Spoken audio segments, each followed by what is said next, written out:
Hello नमस्कार, कशा आहात तुम्ही सर्व? आय होप तुम्ही सर्व सेफ सिक्युअर हॅपी आणि तुमच्या जीवनामध्ये पॉझिटिव्ह कार्य करत असणार आहात. तर लेट्स सी, पाहूया सध्या तुम्ही ज्यांचा विचार करत आहात त्यांच्याकडून तुम्हाला काही संदेश डिवाइन देऊ इच्छित आहे. तर काही सांगू इच्छित आहेत ते तुम्हाला. तर ते काय मेसेजेस आहेत पाहूया आपण. We will be together again. तर तुम्ही पुन्हा एकत्र येत आहात, पुन्हा एकत्र येणार आहात, असा मेसेज ते तुम्हाला देत आहेत. असू शकतं सध्या ते तुमच्यापासून दूर आहेत, नो कॉन्टॅक्ट आहे, पण तरीसुद्धा जे तुमच्या दोघांमधलं अंडरस्टँडिंग आहे, लव्ह आहे, ते कमी झालेलं नाही आहे. तर we will be together again. तर पुन्हा तुम्ही एकत्र येणार आहात याची त्यांना खात्री आहे. आणि या बाबतीमध्ये ते तुम्हालाही आश्वासित करत आहे की तुम्ही जर सध्या टेन्शनमध्ये असाल, खूप जास्त विचार करत असाल, तर तो विचार करणं सोडून द्या आणि हॅप्पी राहा, आनंदी राहा. जे सध्याचं तुमचं लाईफ आहे त्यामध्ये एन्जॉय करा, शांत राहा, पीसमध्ये राहा. Okay.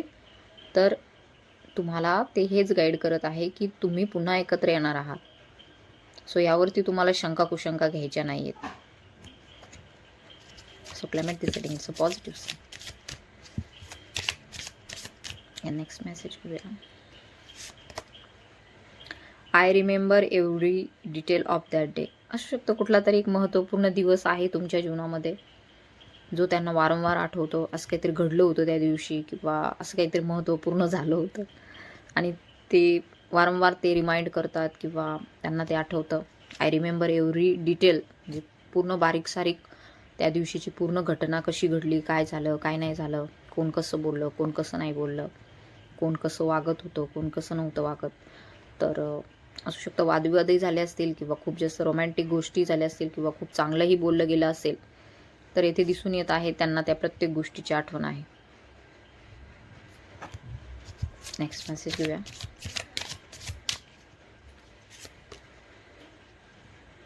Just being near you is intoxicating.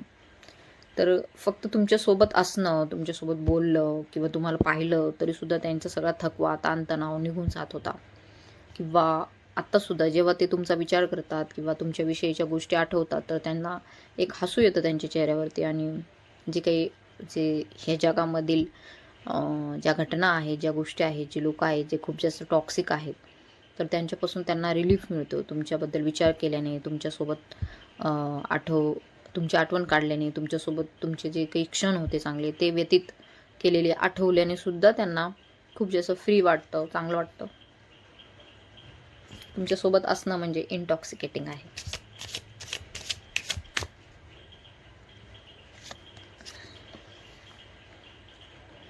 I feel you even though we are apart. तर हा खूप पॉवरफुल मेसेज आहे. तर असू शकतो तुम्ही त्यांच्यापासून दूर आहात, परंतु तरीसुद्धा त्यांना असं वाटलं नाही की ते तुमच्यापासून दूर आहेत. कारण की असू शकतो तुमच्याविषयी ते विचार करतात. दूर असून सुद्धा तुमचा खूप जास्त एक एहसास त्यांना आहे किंवा एक जाणीव असते सतत, की फिलिंग असते की तुम्ही सोबत आहात, तुम्ही त्यांच्यापासून दूर नाही आहात. आणि ते फील करू शकतात तुम्हाला, तुमचा सहवास किंवा तुमचं सोबत असणं, सतत त्यांच्या सोबत आहात तुम्ही, असं वाटतं त्यांना तुम्ही सतत सोबत आहात, तुम्ही त्यांच्यापासून दूर नाही आहात. भलेही तुम्ही दूर असाल परंतु आठवणीने म्हणा किंवा एक आपण म्हणतो की सतत कोणीतरी सोबत आहे, तशा प्रकारची एक फिलिंग आहे. तर ते फील करतात तुम्हाला दुरून सुद्धा. तर ही खूपच पॉवरफुल मेसेज आहे हा. म्हणजे एखादी व्यक्ती सोबत नसून सुद्धा त्या व्यक्तीचं असणं, अस्तित्व जाणवणं हे काही छोटी गोष्ट नाही. तर तुमच्यावरती खूप जास्त त्यांचं प्रेम आहे आणि ते असंच राहणार आहे पुढेही आयुष्यभर, पूर्ण होल लाईफ. जोपर्यंत तुम्ही एकत्र येणार नाही तोपर्यंत हे सगळं असंच राहणार आहे. सो हे एक अनकंडिशनल लव्ह येथे दिसून येत आहे, ज्यामध्ये कुठलीही अपेक्षा नाही आहे, परंतु पुन्हा भेटण्याची येथे इच्छा आहे. पुन्हा भेटणारच आहात ही एक खात्री आहे आणि सतत सोबत आहात, सतत. तर हे साधारण लव नाही आहे, हे एक डिवाइन लव आहे. त्यामुळे अब्सेन्समध्ये सुद्धा त्यांना तुम्ही आठवता, अब्सेन्समध्ये सुद्धा तुमचा एक फिलिंग त्यांना आहे, तुमचा सतत सोबत आहे, कोणीतरी सतत आहे. म्हणजे असू शकतं हे तुमच्या बाबतीत आहे, त्यांच्या बाबतीत आहे, तर त्यांना सुद्धा त्या फिलिंग आहेत की तुम्ही त्यांच्यासोबत सतत आहात आणि तुमच्या विचाराने सुद्धा त्यांचं पूर्ण जे लाईफ आहे ते एक पॉझिटिव्ह होऊन जातं, सकारात्मक होऊन जातं. तर it's a very positive sign for you. आणि मे बी हे तुमच्याही बाबतीत असेल, तुम्हीही असाच विचार करत असेल, तर दोघेही मिरर सोल आहात. तर मे बी ही ऊर्जा ट्विन फ्लेमची आहे, सोलमेटची सुद्धा असण्याची शक्यता इथे आहे आणि अनकंडिशनल लव्ह आहे. सो आय होप तुम्हाला ही रिडिंग रेझोनेट झाली असेल. ज्यांना रेझोनेट झाली त्यांनी क्लेम करा तुमचे इष्टदेव. तर ही तुमची रिडिंग होती. ज्यांना रेझोनेट झाली त्यांनी क्लेम करा, तुमचे इष्टदेवतेच्या नावाने कमेंट करा. तसेच पर्सनल रिडिंग काउन्सिलिंगसाठी तुम्ही मला व्हॉट्सअपवरती कॉन्टॅक्टही करायचा आहे. सध्या ज्या कोणत्या स्थितीमध्ये आहात, नकारात्मक विचारामध्ये आहात, दुःखी आहात, तर इथे डिवाईन तुम्हाला हेच गाईड करत आहे की दुःखी राहण्याची गरज नाही. डिवाईन टायमिंगवरती सगळ्या गोष्टी होतील.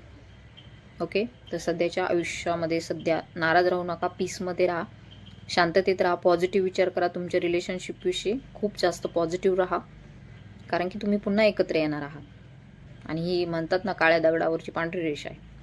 So you don't worry. So thank you so much and ओम नमः शिवाय, हर हर महादेव, श्री स्वामी समर्थ.